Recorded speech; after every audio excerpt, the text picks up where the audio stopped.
सबसे हैरानी करने वाली और खतरनाक बात यह है कि छोटी छोटी माइनर बच्चियां और उनको मार दिया जा रहा है। आईसीयू नहीं मिला, उचित इलाज नहीं हुआ, जिसके कारण सुबह के 8 बजे 31 तारीख को 1 तारीख को सुबह में वो लड़की जिंदगी हार गई। कि हमारे जैसे लोगों के टैक्स से, आपके जैसे लोगों के टैक्स की वजह से वो पीएमसीएच जैसा हॉस्पिटल चलता है। कि हमारे जैसे लोगों के टैक्स से, आपके जैसे लोगों के टैक्स की वजह से वो पीएमसीएच जैसा हॉस्पिटल चलता है। नमस्कार, लाइव बिहार देख रहे हैं आप, आपके साथ मैं स्नेहा गुप्ता। आपको बता दें कि मुजफ्फरपुर का कांड जो है अब वो किसी से छुपा नहीं है, जिसको लेके लगातार कांग्रेस के द्वारा संघर्ष तो किया ही जा रहा था और साथ में आज प्रदर्शन भी किया गया। आज हमारे साथ खास बातचीत करने के लिए आपको बता दें कि शरबत जहां फातिमा जी हैं, जो कि कांग्रेस महिला अध्यक्ष भी हैं, सीधे जुड़ेंगे। सबसे पहले तो बहुत शुक्रिया बात करने के लिए। मैम, सबसे पहले आप बताइए इस पूरे मसले को आप कैसे देख रही हैं? आप महिला हैं और महिला के साथ ही ऐसा होना, सबसे पहले तो वो रेप पीड़िता थी, उसके बाद 9 घंटे का लंबा इंतजार और उन्होंने जान गंवा दी। देखिए, असल में ये अगर आप देखें ऐसे 26 तारीख की ये घटना है जी। 26 तारीख को उनके साथ यह हादसा हुआ था। रेप करके, गला काट के, पेट फाड़ करके और उसको खेत में फेंक दिया था। मतलब 200 मीटर की दूरी पे मेन रोड से, जो लिंक रोड होगा, वो सैल्यूट उस बच्चे को घसीट घसीट करके खुद को रोड तक लेकर के आए ताकि पब्लिक देख ले। फिर लोगों ने उसको हॉस्पिटल में एडमिट कराया, एसकेएमसीएच में वो एडमिट हुई। वहाँ पे उसका इलाज शुरू हुआ। फिर इसी दरमियान केस भी हो गया होगा, क्योंकि वो उस आदमी की अरेस्टिंग हो गई। उस बच्ची के बारे में आप ये देखिए, वो 9 साल की छोटी सी बच्ची, मतलब मेरे पास फोटो वीडियो है, लेकिन आपको हम दिखाएंगे, मतलब शेयर नहीं करेंगे, दिखा देंगे। गरीब परिवार की, दलित परिवार की बच्ची है, उसको पिता नहीं। उसकी माँ मुश्किल से 35-36 साल की होगी। आप समझ रहे हैं कि दलित परिवार में जल्दी शादी हो जाती है। उससे बड़ा 2 भाई था। एसकेएमसीएच में मेरे महिला कांग्रेस के अध्यक्ष और वहाँ के मुजफ्फरपुर के जिला अध्यक्ष देखने गए। जब ये मामले का संज्ञान में आया तो फिर जाकर के वहाँ के डॉक्टर्स से बात किया कि आप उनका उचित इलाज के लिए बाहर रेफर कर दीजिए, यहाँ पे नहीं, क्योंकि ये दाहिने साइड से पूरा गला उसका कटा हुआ। तो उनकी सुनवाई नहीं हो रही थी। फिर मेरे जिला अध्यक्ष ने मेरे से बात की, तो हम 30 तारीख की शाम में, उसने मेरे को 3-4 बजे के करीब बात किया होगा और हम तय कर लिए कि नहीं, हम अभी जाएंगे। हम शाम के 7 बजे एसकेएमसीएच के लिए निकले, जो हम करीब 10 बजे वहाँ हॉस्पिटल पहुंचे। मेरे दिमाग में नहीं था कि वो बच्ची उतनी छोटी होगी, मतलब था कि थोड़ी सी बड़ी होगी, लेकिन जब उसको हम देखे तो मेरी रूह कांप गई। मतलब उतनी छोटी बच्ची, इतना कमजोर बच्चा और इतना सारा पाइप वगैरह उसका लगा हुआ था। उसकी माँ रो रही थी। वो बेबसी आपको हम बता नहीं सकते, बहुत तकलीफ दे था ये। फिर जाकर के वहाँ पे डॉक्टर से बात किए और उनके उचित इलाज के लिए रिक्वेस्ट किया। साथ में ये भी हमने डिमांड किया कि आप लोग इनको रेफर कर दीजिए पटना। और डीएम साहब को हमने एक आवेदन दिया, मतलब महिला कांग्रेस की तरफ से हमने एक आवेदन दिया कि बच्ची की हालत इतनी गंभीर है कि इनको आप एयरलिफ्ट करा करके दिल्ली एम्स भेजिए, और दिल्ली एम्स नहीं तो कम से कम पटना एम्स भेजिए। आपको हैरानी होगी कि दिल्ली तो दूर की बात रही, पटना तक में उन्होंने रेफर नहीं किया, पटना एम्स। वजह क्या बताया कि वो चूंकि मल्टीपल ऑर्गन का मामला था उसका, तो एक ईएनटी भी बनता था, तो ईएनटी के विभाग के डॉक्टर छुट्टी पे थे एम्स के। एक वजह ये थी। 2 दिनों तक उसको मुजफ्फरपुर में इसलिए भी रोके रखा कि उसी दरमियान प्राइम मिनिस्टर का प्रोग्राम था पटना में। सारा अमला, पूरा सिस्टम यहाँ लगा हुआ था। हकीकत पूछिए कि अगर महिला कांग्रेस यहाँ से नहीं जाती, वो बच्ची वहीं कुछ उसके साथ हो जाता और ये मामला रफा दफा हो जाता, कोई जानता भी नहीं इसको। खैर, मेरे दबाव देने की वजह से यहाँ पे उनको रेफर किया गया। परिवार से मेरा लगातार संपर्क बना हुआ था। जब वो मुजफ्फरपुर से चली तब भी मेरी बात हो रही थी। हम एम्स में पूरी तैयारी कर रखे थे, लोगों से कहवा रखे थे कि एम्स में जैसे ही आए ताकि उसको एडमिशन मिल जाए। जब वो वहां से निकला तो बोला कि नहीं मैडम, हमको एम्स नहीं, हमको पीएमसीएच रेफर किया है। जी ठीक है, आप आइए पीएमसीएच। पीएमसीएच जो पहुंचा तो मेरे से फिर बात हुई, तो हमने कहा कि आप पहले इमरजेंसी में जाकर के एडमिट होइए, हम लोग आ रहे हैं, हम आ रहे हैं, क्योंकि तब तक सिर्फ हम ही उसको देख रहे थे। लेकिन हुआ ये कि उसको इमरजेंसी से हथुआ वार्ड से टाटा वार्ड से फिर इमरजेंसी से टाटा वार्ड, ये 4 घंटा उसको लग गया। हमारे प्रदेश अध्यक्ष जी भी यहीं पर थे, उनको बताया, वो बोले कि चलिए हम लोग सब चलते हैं।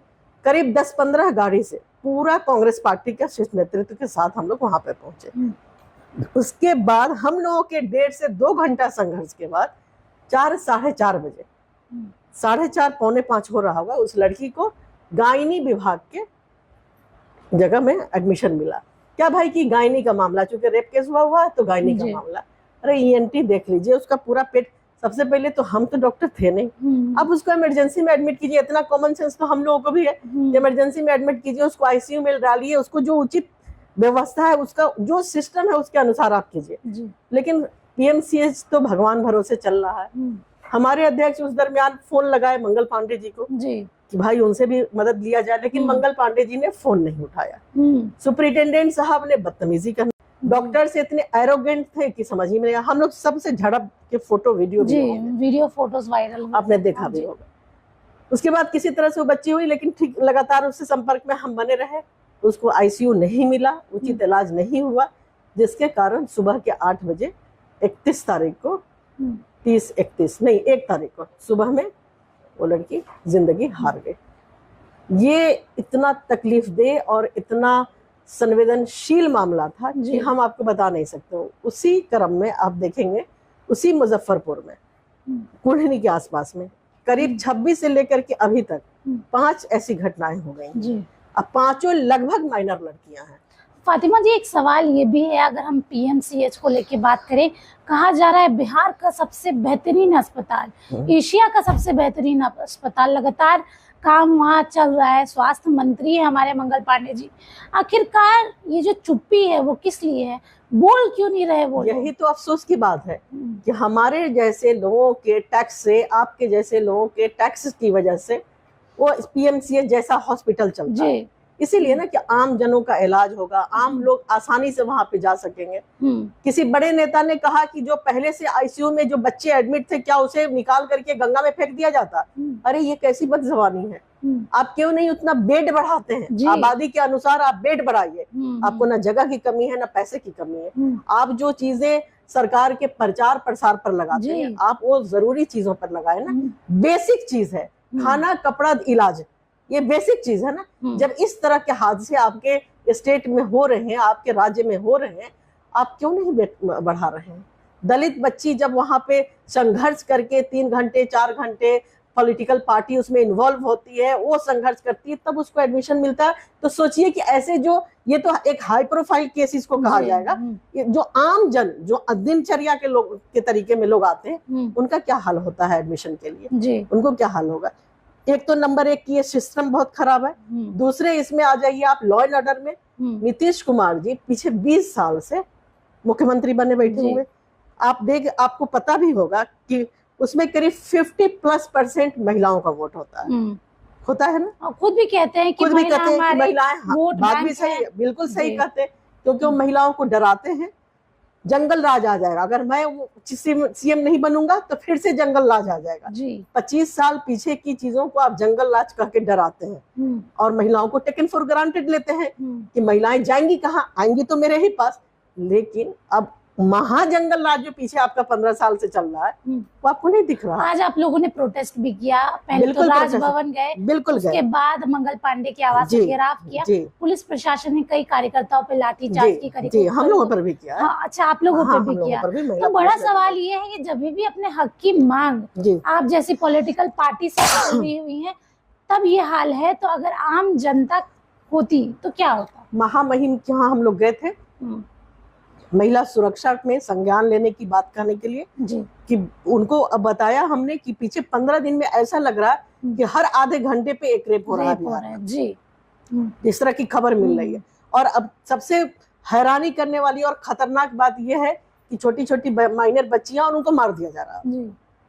ये ज्यादा खतरनाक है। तो इसके लिए संज्ञान में लेने के लिए गए थे और उचित कार्रवाई, उचित मुआवजा जो इस बच्ची का है, ये तो महामहिम का था। लेकिन मंगल पांडे जी को नहीं छोड़ेंगे। मंगल पांडे जी हेल्थ मिनिस्टर कितने वर्षों से बने बैठे हुए। बिहार के आप पीएचसी में चले जाइए, ब्लॉक में चले जाइए, किसी डिस्ट्रिक्ट में चले जाइए, और अब पीएमसीएच किसके भरोसे है? किसके भरोसे? तो हम लोगों की मांग है कि मंगल पांडे जी इस्तीफा दें जी। कार्रवाई आप एक किसी नॉर्मल स्टाफ को आप या आप सुपरिटेंडेंट को ही वहां पर आप अगर निष्कासित भी कर देते हैं तो उससे क्या फायदा होना है जी। कुछ दिनों में फिर वो बहाल हो जाएंगे। लेकिन हमारी बेटी को तो नहीं इंसाफ मिला ना, तो हम इन जैसी बच्चियों के लिए लड़ाई लड़ते रहे। तो देखिए, कांग्रेस इस मुद्दे को पहले दिन से उठा रही है। चाहे हम पीएमसीएच के अंदर की वीडियोस की बात करें तो आपने देखा होगा कि कैसे प्रदेश अध्यक्ष राजेश राम भी मौजूद थे, उनके साथ भी डॉक्टर्स ने बदतमीजी की थी। लेकिन आज जब ये मुद्दा इतना तुल पकड़ रहा है तो अभी भी सरकार चुप्पी साधे हुए है। बड़ा सवाल ये है कि जहां आप एक तरफ इल्जाम लगाते हैं कि लालू राबड़ी शासनकाल में, महागठबंधन के शासनकाल में जंगल राज था, तो जिस तरीके का माहौल अब बिहार में है, इसे आप क्या कहेंगे? आपकी क्या कुछ राय है, आप जरूर बताएं। तब तक के लिए बहुत बहुत शुक्रिया।